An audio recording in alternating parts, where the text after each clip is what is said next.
안녕하세요. 이번 5월 한 달간 신구약 중간사를 함께 수요 특강으로 나누게 될 박유 목사입니다. 먼저 기도하고 오늘 특강 시작하도록 하겠습니다. 하나님 감사합니다. 이번 한 달간 신구약 중간사를 통해서 또 사랑하는 성도님들과 함께 귀한 말씀 나눌 수 있는 은혜 주심에 진심으로 감사드립니다. 이번 나눠지는 이 특강을 통해서 우리가 이 신약시대의 문화와 배경을 알아가는 하나님 그 귀한 은혜가 우리에게 있게 도와주시고 또 그 은혜들을 통해서 우리가 하나님을 알아가는 일에 더욱 힘쓸 수 있는 하나님 귀한 주의 백성들 될 수 있도록 주님 인도하여 주시옵소서. 네 번의 강의를 주님 손에 맡겨드립니다. 하나님께서 우리 각자에게 필요한 은혜를 우리 가운데 허락하여 주시고 그 은혜를 통해서 우리가 주님과 더 친밀한 자리까지 나아갈 수 있는 주님의 귀한 백성 될 수 있도록 주님 인도하여 주시옵소서. 우리 가운데 그렇게 일하실 주님을 기대하며 살아계신 예수님 이름으로 간절히 기도드렸습니다. 아멘. 네, 이제 이번 한 달간 중간사를 알면 신약이 열린다라는 제목으로 이제 신구약 중간사 특강을 함께 성도님들과 나누기를 원합니다. 아마 신구약 중간사라는 단어가 생소하신 분들도 있고 아마 들어보셨던 분들도 있을 거라고 생각을 합니다. 이 신구약 중간사는 신약과 구약, 그러니까 구약과 신약 중간에 있었던 약 400년의 이야기를 다루는 내용입니다. 우리가 이 이야기들을 통해서 이 시간들 가운데 어떤 일들이 있었고 또 이것이 이스라엘 문화에 어떤 영향을 미쳤는지 함께 배우는 시간이 될 것입니다. 오늘은 그 첫 번째 시간으로 유다의 이 400년 역사 속에 패권의 변화에 대해서 오늘 이 시간 나눠보려고 합니다. 앞에서 말씀드렸던 것처럼 신구약 중간사라는 단어가 좀 어색하신 분들도 있을 텐데 이 신구약 중간사란 말 그대로 중간에 있었던 역사, 신약과 구약 사이, 구약과 신약 사이에 중간에 있었던 역사를 이야기합니다. 구약의 마지막 책이었던 말라기는 BC 약 450년경에 주님 오시기 약 450년경에 쓰여졌다라고 알고 있고 예수님은 많은 학자마다 좀 차이는 있지만 대부분 BC 4년에 태어나셨다라고 말씀을 하고 있습니다. 말라기에서 마태복음으로 넘어가는 신약 성경과 구약 성경은 그냥 한 장만 넘어가는 시간이지만 이 시간 약 400년간에 있었던 이 일들을 다루는 것이 바로 이 신구약 중간사, 바로 이 내용이 될 것입니다. 이때가 성경은 침묵하고 있기 때문에 하나님의 침묵기다, 또 중간기다 이렇게 말씀을 하고 있는데 이 시간 가운데 성경은 침묵하고 있지만 실제 역사에 있어서는 정말 정치적, 사회적으로 정말 많은 일들이 일어났던 격변기라고 할 수 있습니다. 그리고 이 400년 또는 길게 보면 한 600년 정도의 시간이 이스라엘 백성들 가운데, 이스라엘 문화 가운데 굉장히 큰 영향을 미쳤습니다. 그래서 우리가 이 신구약 중간사를 공부하면 이 시간들을 통해서 우리가 신약을 이해하는데 아주 크게 도움을 받을 수 있습니다. 그래서 이번 네 번의 특강을 통해서 우리가 이때 어떤 일들이 일어나는지 함께 나눠보고 또 우리 이 일들을 통해서 또 우리가 신약을 이해하고 또 예수님 시대 문화를 이해하는데 큰 도움을 받았으면 좋겠습니다. 이 구약에 나오는 북이스라엘의 멸망부터 예수님이 오시기 전까지, 신약이 시작하기 전까지는 약 700년의 역사가 있습니다.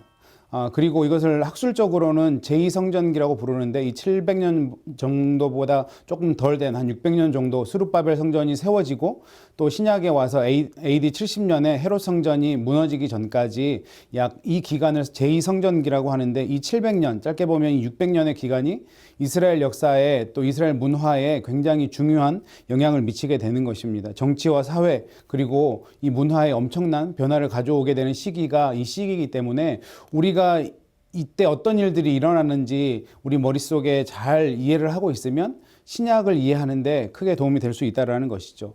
그래서 이 신구약 중간사가 왜 중요하냐면 이때 유다의 각 종파들이 생겨났습니다. 우리가 신약 성경을 읽어보면 바리새파다, 사두개파다, 에세네파다, 열심당원들이다 이런 얘기들을 듣는데 이 당시에 생겨난 이런 유대 종파들이 왜 생겨났는지 또 어떤 성격이 있는지 이 중간사를 공부하면서 우리가 배울 수 있고요.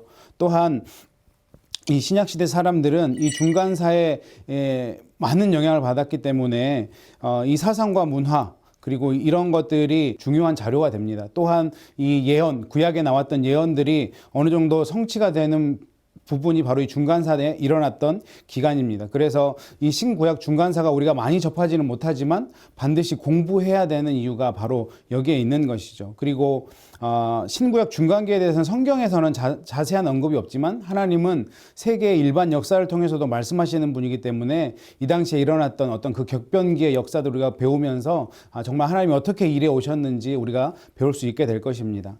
이 시기의 역사를 기록한 중요한 자료로는 이 유대 역사가로 가장 잘 알려진 요세푸스의 유대 전쟁사나 또 유대 고대사 이런 책들을 우리가 참고로 볼 수 있고 또 구약 성경의 다니엘서에도 이 당시에 대한 기록이 조금은 기록되어져 있습니다. 그리고 우리가 정경으로 인정하지는 않지만 이 캐톨릭에서는 외경으로 하는 것들을 성경으로 보고 있는데 마카비 1, 2서에도 이 당시의 기록들이 많이 남아있기 때문에 이런 것들을 참고하면서 우리가 중간사를 공부할 수 있습니다.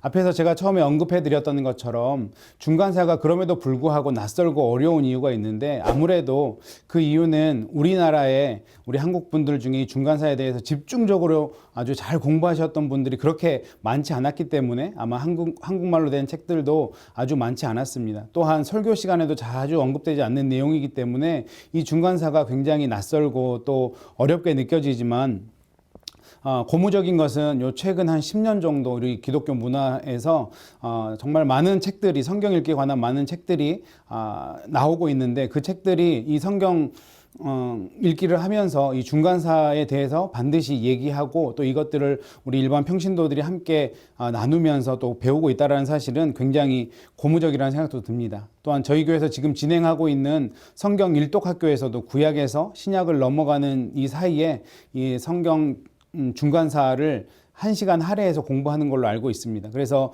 이 수요 특강을 듣는 성도님들 중에는 어떤 분들은 이미 공부하신 분들도 있을 텐데 이번 수요 특강을 통해서 다시 한번 복습하신다 생각하고 함께 공부해 주셨으면 좋겠고 아직 중간사를 듣지 못하신 성도님들은 이 시간을 통해서 중간사에 대해서 한번 배워보는 그래서 신약을 잘 이해하는 우리 모두가 되시면 좋겠습니다.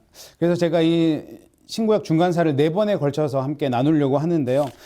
이 신구약 중간기에 가장 큰 영향을 끼쳤던 5대 제국을 중심으로 이것들을 나누려고 합니다. 아수르와 바벨론과 페르시아와 또 헬라 그리고 로마 이 5나라들이 이 이스라엘에 어떤 영향을 끼쳤는지 우리가 함께 배우게 될 것입니다. 그리고 이 당시에 일어났던 역사적인 사건들과 또 유대 분파들 앞에서 말씀드렸던 그 유대 분파들이 어떻게 생겼고 어떤 성격이 있는지 우리가 이것을 배우면 우리가 신약 성경을 읽는데 조금 더 재미있게 또 쉽게 읽을 수 있게 될 것입니다.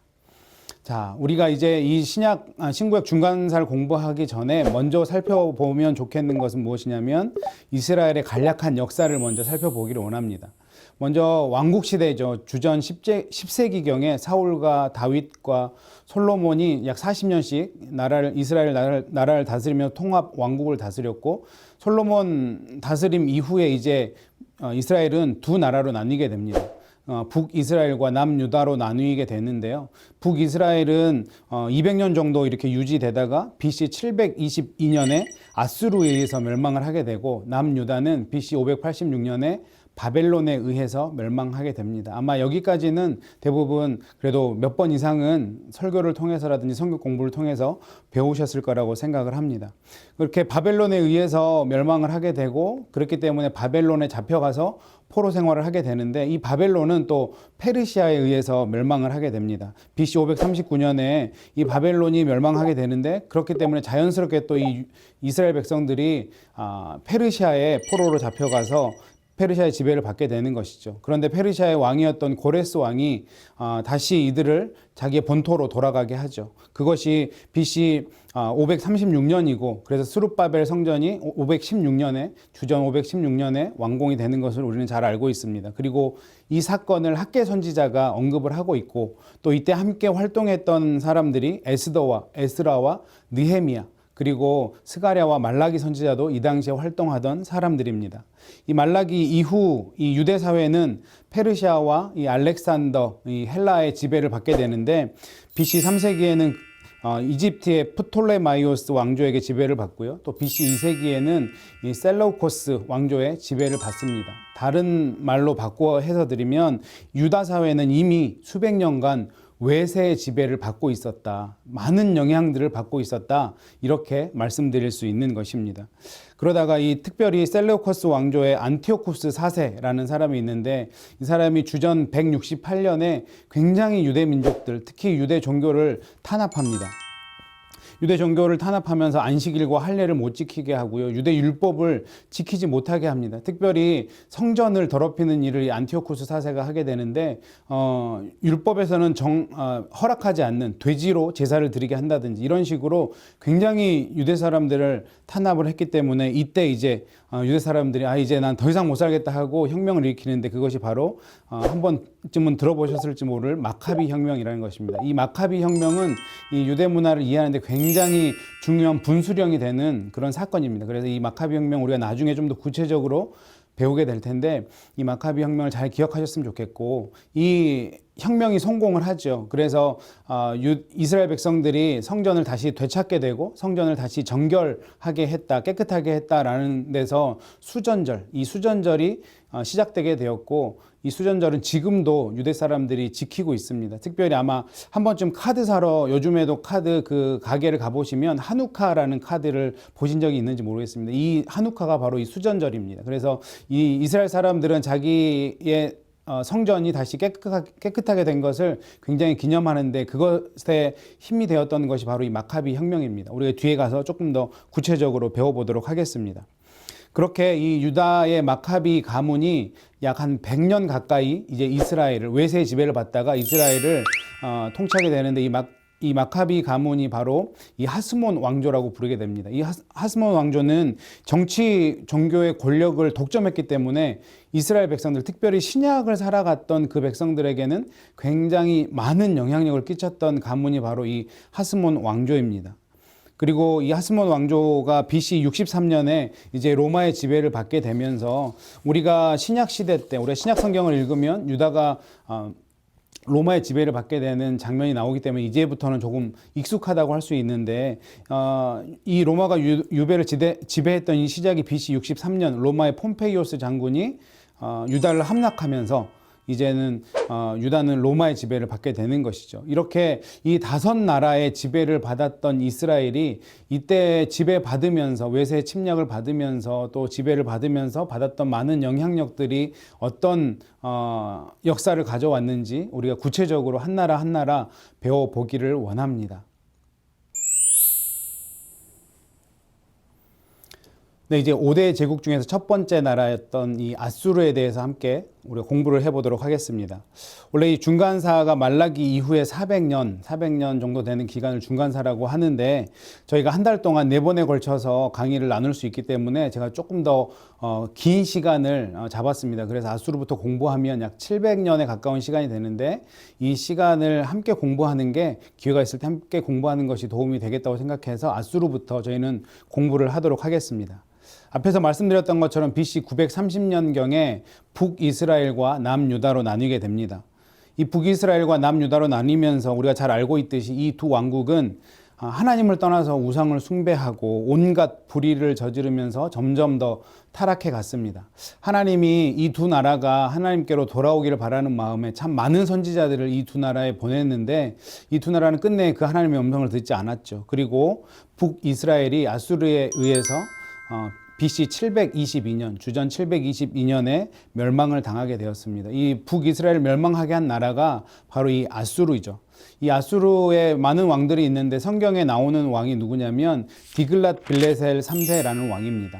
열왕기하 16장에 보면 이 사람의 이름이 나오는데, 이 디글랏 빌레셀은 어떤 일을 했었냐면, 원래 이 아수르의 이 선왕들, 다른 왕들은 주변에 있는 나라들을 침략해서 조공만 받는 형식의 정치를 했다라면, 이 디글랏 빌레셀 3세는 그것을 넘어서 침략하고 그 나라를 자기의 속국으로 만들고, 심지어는 자기의 나라로 만들려고 하는, 조공에만 만족하지 않고 자기 나라를 그런 식으로 계속 확장해 나가려고 하는 정책을 폈던 게 바로 이 디글랏 빌레셀 3세입니다.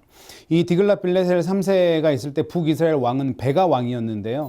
이 북이스라엘을 침략해서 갈릴리와 요단 동쪽 지역을 장악하고 아수르의 1차 포로를 잡아갔던 왕이 바로 이 디글랏 빌레셀 왕입니다. 그리고 이 디글랏 빌레셀 왕 때 북이스라엘의 마지막 왕이었던 이 호세아가 아수르에 많은 조공을 바쳤다라는 기록이 이 디글랏빌레셀 3세가 세운 비문에 기록이 되어 있습니다. 그래서 이 호세아 왕도 어쩔 수 없이 아수르에 조공을 많이 바쳤었죠. 그리고 이 디글랏빌레셀 3세가 죽고 나서 이제 다음에 왕으로 오른 사람이 살마네셀 5세라는 왕인데, 이 살마네셀 5세가 되니까 아마 호세아 왕이 나도 한번 스트라이크를 일으켜 봐야겠다 해서 애굽의 원조를 청하게 되는데, 이 사실을 알고 이 살마네셀 5세가 북이스라엘을 쳐들어왔습니다. 그리고 이 북이스라엘을 아주 포위를 하고 전쟁을 하게 되는데, 3년간 아주 지루한 전쟁을 하다가 살마네셀 5세가 먼저 죽는 일이 일어납니다. 그래서 이 호세아 왕이 이제 살겠다 싶었을지 모르는데, 마치 총알을 피했는데 대포를 만난 격으로 사르곤 2세라는 왕이 아수르의 왕이 되는데, 이 사르곤 2세가 어떤 왕이냐면 이 당시에 고대 세계의 제1의 왕으로 그렇게 추앙받는 사람이었습니다. 메소포타미아의 제왕이다 할 정도로 굉장한 실력이 있는 사람이었습니다. 그래서 이 사르곤 2세가 BC 722년에 북이스라엘을 완전하게 멸망하게 했고, 이 사람이 어떤 정책을 폈냐면 여러 지역의 이 북이스라엘 민족들을 분산시키면서 민족을 혼합시키고 그렇게 민족을 말살시키는 정책을 폈던 왕이 바로 이 사르곤 2세입니다. 지금 지도를 보시면 이 이스라엘 백성들은 저렇게 여러 지역으로 이렇게 나가게 하고, 또 여러 지역의 다른 이방 민족을 이스라엘 땅으로 오게 해서 그냥 결혼하게 하고 민족을 혼합시켜 버립니다. 그래서 이스라엘 백성의 정체성, 민족적 정체성을 없애는 정책을 하게 되었고, 또 이것이 사마리아 땅에서 이 사람들이 대부분 많이 살았기 때문에 그때부터 사마리아인이라는 말이 생기게 된 것이죠. 그래서 사마리아인 하면 이스라엘의 정통성이 없는 혼합 민족의 색깔을 가지고 있는 것이 바로 이 사마리아인입니다. 그래서 결국 이 북이스라엘은 사르곤 2세 아수르에 의해서 무너지면서 민족의 정통성도 무너졌고, 또 하나님을 향한 신앙도 무너진 사실을 우리는 알 수 있습니다. 특별히 우리 이 아수르 하면 생각나는 선지자가 한 명이 있는데 바로 요나 선지자죠. 하나님이 이 아수르를 불러서 회개시키는데 이 요나 선지자를 사용하는 사실을 우리는 잘 알고 있습니다. 이 아수르의 수도가 니느웨 아닙니까? 하나님이 우여곡절은 있었지만 니느웨로 결국 요나를 보내시고, 요나 선지자가 그곳에서 하나님의 말씀을 선포했을 때 그곳에 있는 왕과 대신과 또 많은 백성들이 금식하고 회개를 하고 하나님 앞으로 돌아오는 그런 놀라운 회개의 역사가 일어났습니다. 그렇게 이 아수르가 하나님께로 계속 돌아왔으면 좋았을 텐데, 이 아수르는 제국주의의 이 야망을 꺾지 못하고 계속해서 주변에 있는 나라들을 침략하고 그렇게 전쟁을 하면서 결국 150년이 지난 후에 나훔 선지자에 의해서 이 아수르의 멸망 선포를 듣게 되는 것이죠. 그리고 이 아수르와 남유다도 관계가 있습니다. 이 아수르 왕 때 남유다 왕이 누구였냐면 아하스 왕이었죠. 이 아하스는 친유다 정책을 펼쳤던 사람입니다. 이사야 선지자가 이 아수르는 하나님이 잠깐 쓰시는 몽둥이에 불과하다라고 말을 했음에도 불구하고 워낙 나라가 강했기 때문에 친아수르 정책을 펼쳤던 것 같습니다. 이 당시에 아람과 북이스라엘이 연합해서 아수르를 맞서 보려고 이 남유다 왕에게도 우리 같이 연합해서 아수르를 공격해보자 했는데, 이 아하스 왕이 말을 듣지 않죠. 그러면서 북이스라엘과 아람이 그럼 먼저 남유다를 쳐야겠다라는 움직임을 보이자 이 아하스 왕이 이 아수르의 원조를 청하게 됩니다. 그래서 결국은 북이스라엘이 이 아하스 왕이 심지어는 자기 민족에게 어려움을 겪게 하는 일들을 통해서 결국은 멸망을 당하게 됐던 것이죠. 그래서 이 아수르가 북이스라엘과 아람 전쟁에서 승리하고 개선식을 할 때 이 아하스 왕을 부릅니다. 이 아하스 왕이 그 자리에 가서 이 아수르 문화를 보게 되는 거죠. 이 개선식을 하면서 이 아수르 문화를 보고 굉장히 감명을 받습니다. 그래서 예루살렘에 다시 돌아와서 아수르의 신들, 이방 신들을 수입하고 심지어 아수르 제단을 여기에 짓고 이 이방신을 향한 제사를 지냈던 이 악한 왕이 바로 아하스 왕입니다. 이 당시에 활동했던 선지자가 앞에 말씀드린 이사야 선지자인데요. 이 이사야 선지자는 아하스 왕 때는 굉장히 어렵게 이렇게 본인 사역의 전반기를 보내다가 이제 아하스가 죽고 나서 히스기야가 이스라엘의 왕으로 세워지고 나서 이 히스기야 왕이 하나님을 섬기는데 굉장히 큰 역할을 하게 됩니다. 히스기야 왕은 남유다 왕이 되고 나서 이 자주 국방과 반아수르 정책과 또 친애굽 정책을 펴게 됩니다. 당연히 아수르가 참지 않고 이 남유다를 쳐들어오게 되죠. 그때 히스기야 왕 14년째 이 아수르의 사네립 왕이 남유다를 쳐들어오게 되는데 이때 신하였던 랍사게를 보내게 됩니다. 근데 기록에 의하면 이 랍사게는 굉장히 언어의 천재였다고 합니다. 이 당시에 공통적으로 요즘으로 치면 영어처럼 많은 나라들이 이 당시 이 지역에 있는 많은 나라들이 썼던 언어가 아람어인데 아람어에도 굉장히 능통했고 또 심지어는 이 유대 사람들의 말, 유다 방언까지 잘할 수 있었던 사람이 랍사게라고 합니다. 그래서 이 랍사게가 이사야서에 보면 어떻게 유대 민족들에게 협박을 하냐면 히스기야가 너희에게 여호와를 신뢰하게 하려는 것을 따르지 말라. 그가 말하기를 하나님이 여호와께서 우리를 반드시 건지시리니 이 성이 아수르 왕의 손에 넘어가지 아니하리라 할지라도 그 히스기야 말을 듣지 말라. 왜냐하면 아수르가 쳐들어갔는데 자기 신에게 빌어서 그 신들이 아수르로부터 지켜준 신이 있느냐? 아직까지 한 명도 없었다. 한 번도 그런 적이 없었다. 그러니 너희도 남유다의 너희도 이 아수르의 멸망이 될 것이다. 이렇게 협박을 한 것이죠. 이 말을 듣고 히스기야가 옷을 찢고 굵은 베옷을 입고 성전으로 올라가서 하나님께 기도하는 내용이 이사야 37장에 나오죠. 어떻게 기도합니까? 하나님만이 온 열국의 하나님이심을 알게 하십시오. 우리를 구원하심을 통해서 그것들을 보게 하여 주십시오라고 기도를 했고 하나님이 이 히스기야의 기도에 이사야 선지자를 통해서 응답을 해 주십니다. 그 말씀이 이사야 37장 33절과 34절의 말씀인데요. 이사야 선지자를 통해서 하나님 어떻게 말씀합니까? 여호와께서 아수르에게 대하여 이같이 이르시되 이 성에 아수르가 이르지 못할 것이고 화살을 한 발도 쏘지 못할 것이고 그들이 방패를 가지고 성 가까이 오지도 못하고 오던 길로 돌아갈 것이다. 이렇게 하나님이 말씀을 주시죠. 그 말씀을 받고 나서 어떤 일이 일어났습니까? 그날 밤 아수르의 군사 18만 5천 명이 한날 밤에 그냥 죽게 되는 일이 일어납니다. 이것이 역사적 기록에도 있는데요. 역사가였던 헤로도토스나 요세푸스는 이 랍사게가 이끄는 군대가 전염병에 의해 죽었다라고 역사적 기술을 하고 있습니다. 이것이 하나님의 말씀이 이렇게 역사적으로 증명되었다라는 것을 우리는 그 기록을 통해서도 알 수 있는 것이죠. 이렇게 아수르는 끝없는 정복 욕심 때문에 결국에는 주변 국가들을 연합하게 만들었고 결국에는 BC 612년에 바벨론 제국을 연 나보폴라살 왕이 메대와 동맹을 맺고 이 612년에 수도였던 니느웨를 함락시킵니다. 그리고 결국 609년에 다시 한번 아수르를 공격해서 이 아수르를 무너뜨리게 되죠. 이 바벨론 신흥 강국이었던 바벨론에 의해서 아수르는 그 찬란했던 역사를 뒤로 하고 결국은 멸망하게 됩니다. 이제 우리가 바벨론을 살펴보게 될 텐데요. 이 바벨론, 아수르가 무너지는 과정에서 보면 이 니느웨에서 남은 군사들, 아수르의 군사들이 이 갈그미스라는 지역으로 가서 진을 치고 마지막으로 한 번 더 바벨론하고 싸워서 내가 내 나라를 회복해 보겠다라고 하는데 혼자 싸우기는 힘들다고 판단을 해서 이때 느고 왕이 다스리고 있었던 애굽에 원조를 요청하게 됩니다. 느고 왕이 가만히 생각해 보니까 이 바벨론이 너무 강해지고 있는 거거든요. 그래서 이 바벨론을 그냥 두면 안 되겠다 생각을 해서 이 아수르의 원조 요청에 응하게 됩니다. 그래서 지금 아수르 사람들이 갈그미스에 쫓겨와서 거기에 있다고 말씀드렸지 않습니까? 근데 이 애굽이 갈그미스를 가려면 이 남유다 땅을 통과해야 됩니다. 남유다 땅을 통과하기 위해서 이 당시에 남유다를 다스리고 있었던 요시야 왕에게 요청을 하게 되죠. 내가 군사를 이끌고 당신의 땅을 지나가게 될 텐데 당신네 나라를 쳐들어오는 게 아니라 아수르와 싸우기 위해서 갈그미스까지 가려니 그 길을 좀 열어줬으면 좋겠다. 그러니 우리를 좀 통과하게 해달라 이렇게 요청을 했는데 요시야 왕은 이것을 허락하지 않죠. 왜 그랬습니까? 이 요시야 왕은 북이스라엘을 멸망하게 한 아수르, 자기의 형제라고 생각했던 북이스라엘을 멸망하게 한 아수르를 도와줄 생각이 없었던 것입니다. 그래서 결국은 무기또에서 애굽과 남유다가 먼저 전쟁을 하게 되죠. 그런데 안타깝게도 이 요시야 왕이 무기또 전투에서 전사를 하게 됩니다.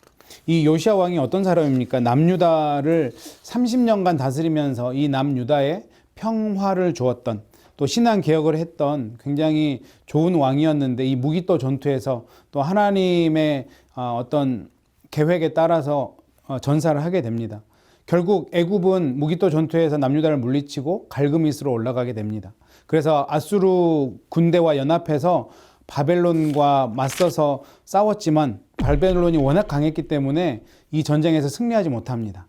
그리고 아수르는 이제 거기서 완전히 나라가 무너지게 되는 거고 애굽은 퇴각을 하게 되죠. 다시 퇴각을 하는 길에 예루살렘 남유다를 지나가게 되는데 이때 애굽으로 돌아가면서 여호아하스 왕을 포로로 끌고 갑니다. 그리고 결국 여호아하스 왕은 애굽에서 포로로 죽게 되고 이 여호아하스의 형 엘리야김을 이름을 여호아김으로 바꾸면서 남유다의 왕으로 새로운 왕으로 세우게 되었습니다.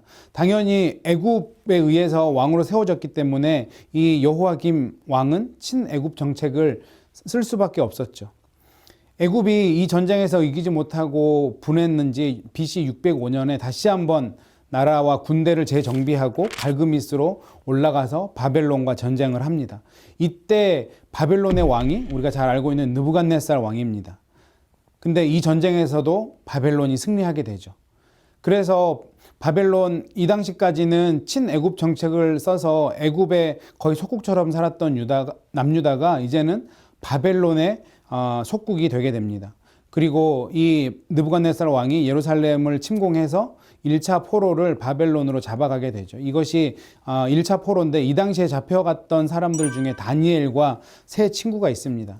이때 느부갓네살 왕의 정책이 무엇이었냐면 자기의 속국에 있던 인재들, 뭐 귀족이나 똑똑한 사람들 다 잡아가서 바벨론을 위해 일하게 하겠다, 이런 정책을 폈기 때문에 이 예루살렘에 있던 중요한 인재들을 많이 잡아가게 되었던 것입니다.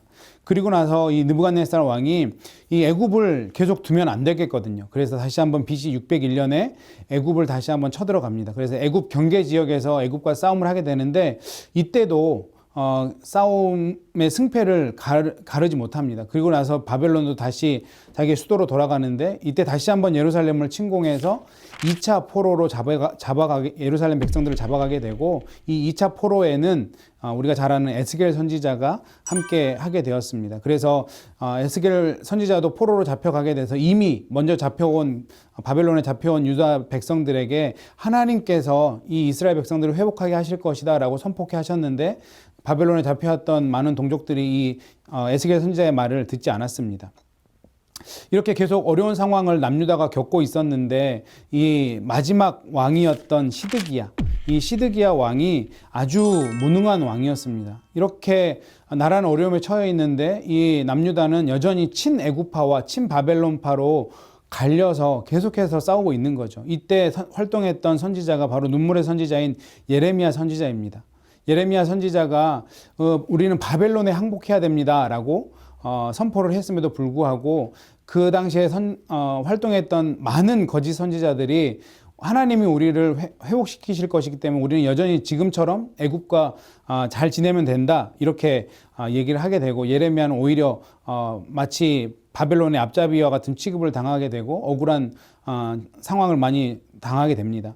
그렇게 이 시드기야와 또 이 당시에 남유다를 다스렸던 많은 귀족들의 잘못된 판단으로 바벨론에 대항해서 싸우려는 이 남유다의 모습이 펼쳐지게 됩니다. 그래서 주변에 있던 약소국들 에돔, 암몬, 모압과 같이 연합해서 우리 바벨론을 한번 치자 이렇게 했는데 바벨론이 이 사실을 알고 다시 한번 쳐들어오게 되고 그래서 결국에 BC 586년에 남유다는 바벨론에 의해서 멸망하게 됩니다. 그래서 시드기야는 이때 멸망하면서 동부 요단으로 도망하려다가 여리고에서 잡혀서 이 느부갓네살 왕에게 두 눈을 뽑히고 쇠사슬에 묶여서 바벨론으로 잡혀가게 됐고 그곳에서 죽음을 맞이하게 되죠. 이때 이 예루살렘에서 잡혔던 사람들이 3차 포로로 그렇게 또 다시 바벨론으로 끌려가게 됩니다. 이렇게 남유다가 586년에 멸망을 하게 되면서 이제는 바벨론의 포로 생활을 이 예루살렘에 있었던 이스라엘 백성들이 시작하게 되는 거죠. 역사적인 상황은 굉장히 절망적인 상황이었습니다. 나라를 잃게 되고 다른 나라의 포로로 잡혀가서 어려운 삶을 살게 됩니다. 그런데 신앙적인 입장에서 보면 이 이스라엘 백성들에게는 신앙이 새롭게 되는 변화가 되었던 시기가 바로 이 시기인 것을 우리는 알 수 있습니다. 나라가 사라졌기 때문에 하나님 나라의 백성으로서 대접을 받을 수도 없었고 그들이 중요하게 생각했던 예루살렘 성전도 흔적조차 남지 않게 되었지만 이 사람들은 바벨론에 가서 신앙생활을 유지할 수 있는 계기를 마련하게 된 것이죠. 바벨론 사람들은 역사적 기록에 따르면 이때 끌고 온 이스라엘 사람들을 유프라테스 강 기슭에 있는 이 니프루라는 지역에 정착을 시켰다고 합니다. 정착은 시켰는데 이 사람들에게 비교적 자유로운 생활을 할 수 있게 그렇게 크게 신경을 쓰지 않았다고 합니다. 그래서 이 남유다 사람들, 바벨론으로 잡혀온 남유다 사람들이 이곳에서 이 소작인의 삶을 살게 되었고, 경제 활동도 할 수 있고 어느 정도의 재산도 모을 수 있고 또 이들끼리 모여서 여러 가지 일들을 의논도 할 수 있었다고 합니다. 그러면서 그들이 의논을 하고 다시 한번 하나님을 찾는 계기가 되어서 이 사람들이 모이게 된 것이 바로 회당이라는 것입니다. 시나고그라고 하는 이 모임, 집회라는 뜻이 있는 그 단어가 회당으로 우리는 잘 알고 있지 않습니까? 그래서 이 사람들이 회당에 모여서 경전에 집중하게 되고, 이 경전이 무엇이었냐면 우리가 토라라고 하는 이 경전은 모세 오경을 뜻하는 거죠.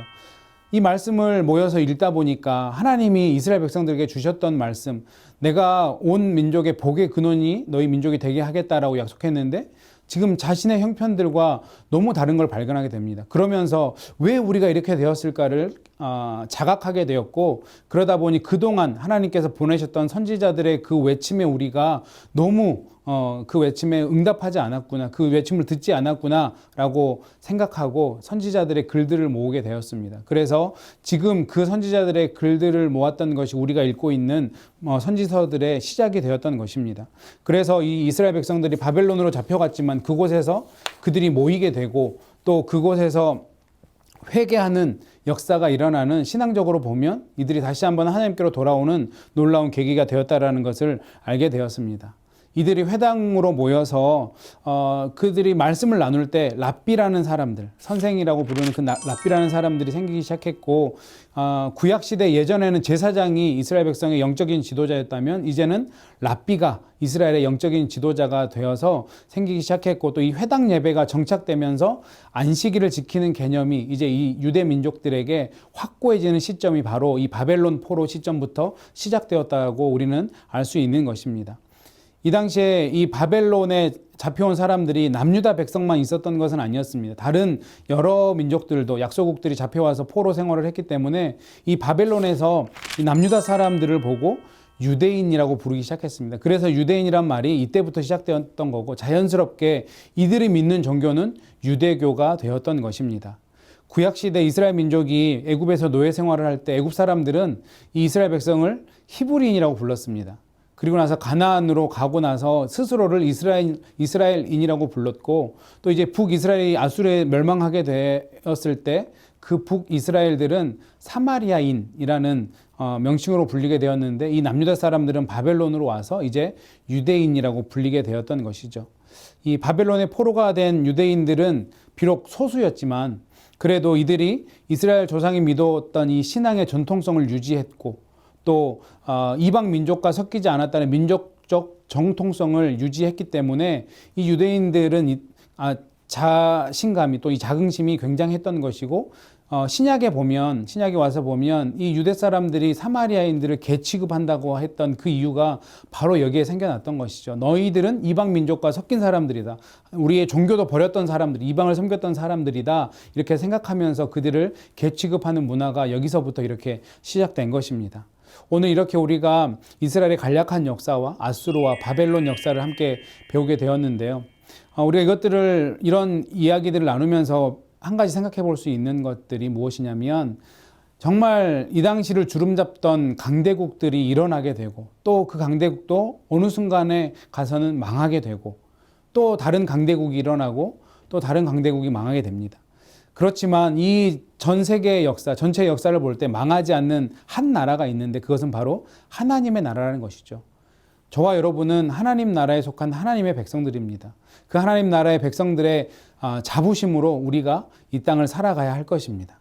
정말 이 세상에는 이 나라가 영원할 것처럼 그렇게 강해지는 나라도 있지만, 언젠가는 그 나라도 망하게 될 것이지만 영원히 멸망하지 않는 그 하나님 나라의 백성으로 살아가는 것이 참 지혜로운 사람들의 모습일 것이고, 저와 여러분이 그렇게 지혜로운 사람이 되셨으면 좋겠습니다. 저희가 이제 다음 시간에는 페르시아와 헬라에 대해서 함께 공부해 보도록 할 텐데요. 우리 이번 한 주간 동안 정말 하나님 나라의 백성으로서 정말 하나님 나라의 백성답게 살아가는, 그래서 하나님께 영광 올려드리는 저와 여러분 되시기를 바랍니다.